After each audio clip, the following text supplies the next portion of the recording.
반갑습니다, 여러분. 오늘은 이를텐 마태복음 23장입니다. 교회 다니는 그리스도인들에게 말과 관련하여서 이런 표현들이 있는데요. 첫째, 말은 잘하네. 둘째, 말도 잘하네. 셋째, 말만 잘하네. 우리는 어떤 이야기를 들어야 할까요? 23장에서는 그들이 하는 말과 행동과 관련하여 예수님으로부터 호되게 책망을 받는 그룹들이 등장합니다. 바로 서기관들과 바리새인들이었는데요. 서기관들과 바리새인들이 모세의 자리에 앉았으니 그러므로 무엇이든지 그들이 말하는 바는 행하고 지키되 그들이 하는 행위는 본받지 말라. 그들은 말만 하고 행하지 아니하며 또 무거운 짐을 묶어 사람의 어깨에 지우되 자기는 이것을 한 손가락으로도 움직이려 하지 아니하며 그들의 모든 행위를 사람에게 보이고자 하냐 곧 그 경문띠를 넓게 하며 옷수를 길게 하고 잔치의 윗자리와 회당의 높은 자리와 시장에서 문안받는 것과 사람에게 랍비라 칭함받는 것을 좋아하느니라. 예수님의 표현을 빌리면 세상에 아주 나쁜 사람, 몹쓸 사람들이 바로 바리새인인 것 같습니다. 말과 행동이 일치하지 않았고요. 대접받는 것은 좋아하고 사람들 앞에 나서는 것은 좋아하고 하지만 힘든 일은 손가락 하나 까딱하지 않으려고 하는 모습을 보여주는 사람들. 이 시대에 이런 지도자는 아마 설 자리를 잃을 것입니다. 그럼에도 불구하고 예수님 당시에 그렇게 보였던 사람들이 있었고 그들이 자칭 지도자라 칭함을 받고 있었다는 것. 예수님이 분노하셨던 주요 이유였습니다. 그래서 주님은 이렇게까지 말씀하십니다. 지도자라 일컬음 받는 거, 아버지라 일컬음 받는 거, 랍비라 일컬음 받는 거 그렇게 좋아하지 마라. 이 세상의 진정한 지도자는 아버지는 랍비는 그리스도 한 분 외에는 존재하지 않는다라고 말이죠. 그럴듯하게 흉내는 내지만 진정한 지도자라고 할 수 없는 당대의 껍데기뿐인 사람들 그리고 그런 사람들이 지도자의 자리를 차지하고 있는 이상 그 사회는 부패하고 곧 무너지게 마련인 거죠.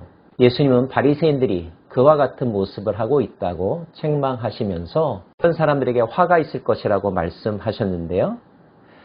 타인이 천국문에 들어가는 것을 막는 사람들, 잘못된 가르침, 신학, 교리 등으로 진리에 이르지 못하게 하는 일을 저질렀다는 거죠.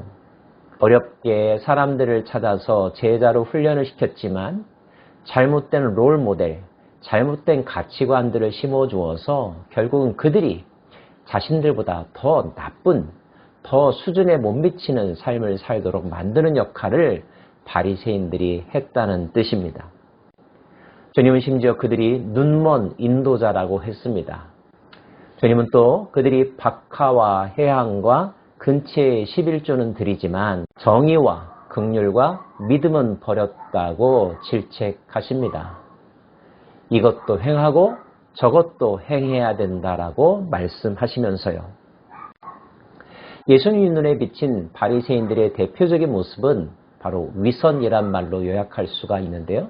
주님은 외식하는 서기관들과 바리새인들이요 잔과 대접의 겉은 깨끗이 하되 그 안에는 탐욕과 방탕으로 가득하게 하는도다.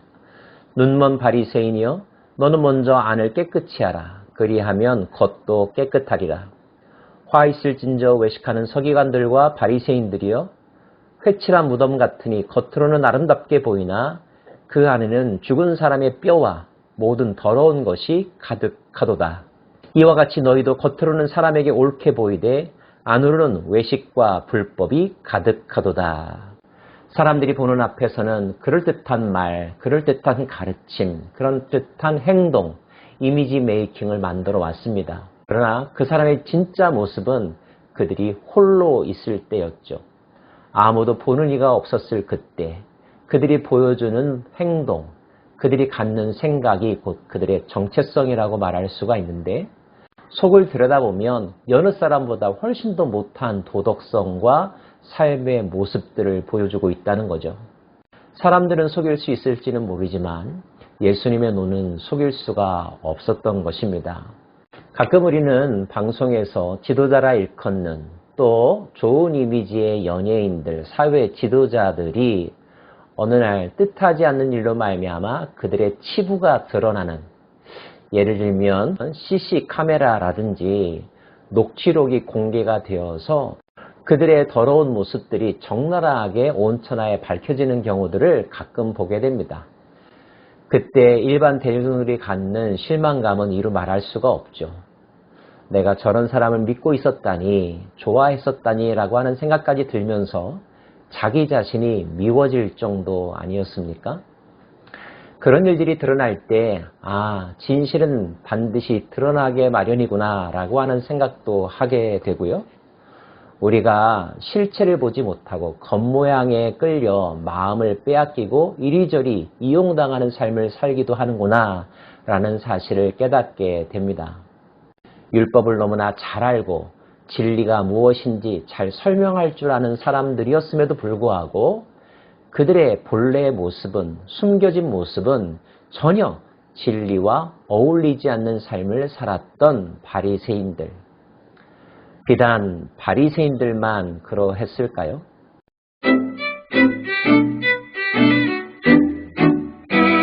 특별히 예수님으로 하여금 가장 분노케 한 그들의 잘못은 그들이 진리를 거역하고 진리의 사람들을 죽이기까지 했다는 것입니다.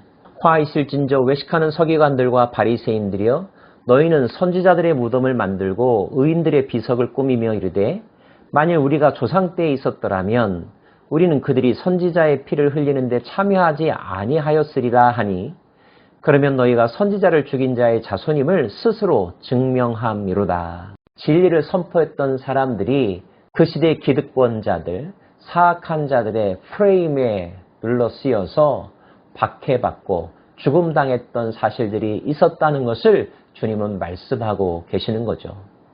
그리고 현재 예수님에 대하여 가지고 있는 그들의 태도와 반응도 그들과 그들의 조상들과 다를 바가 없다는 것입니다. 마침내 예수님은 강력하게 그들을 규탄하십니다. 뱀들아, 독사의 새끼들아, 너희가 어떻게 지옥의 판결을 피하겠느냐?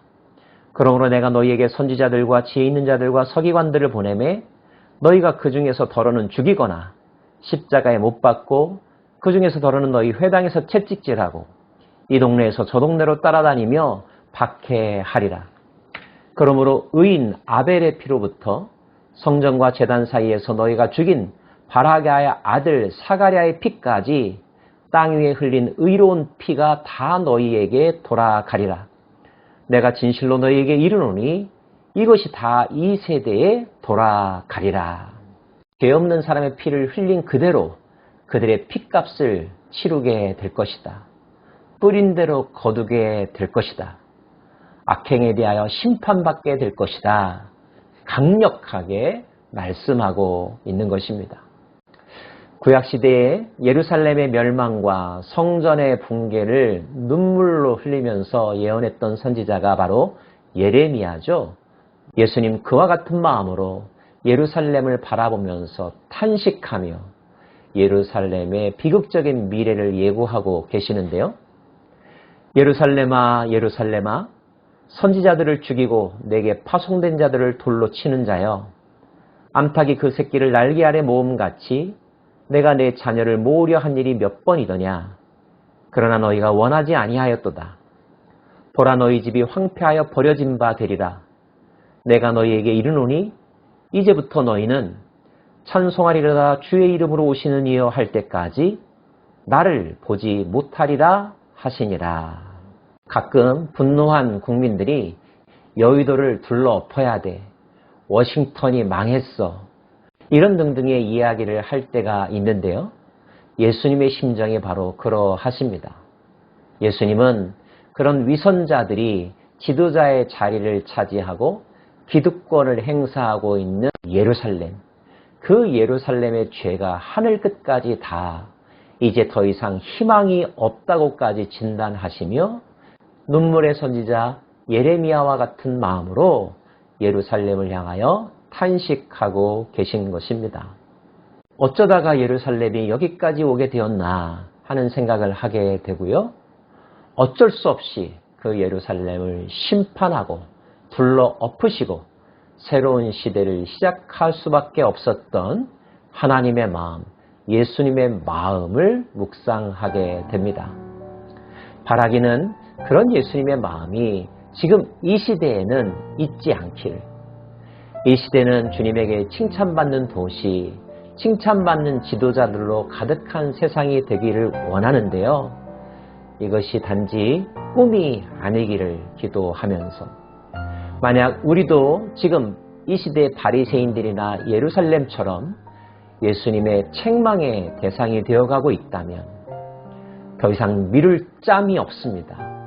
마음을 찢고 옷을 찢으며 회개하고 이 도시에 임할 진노가 멈추어지기를 긴급하게 비상사태를 선포하며 기도해야 하지 않겠습니까? 먼저 깨달은 자들이 말입니다. 기도하십시다.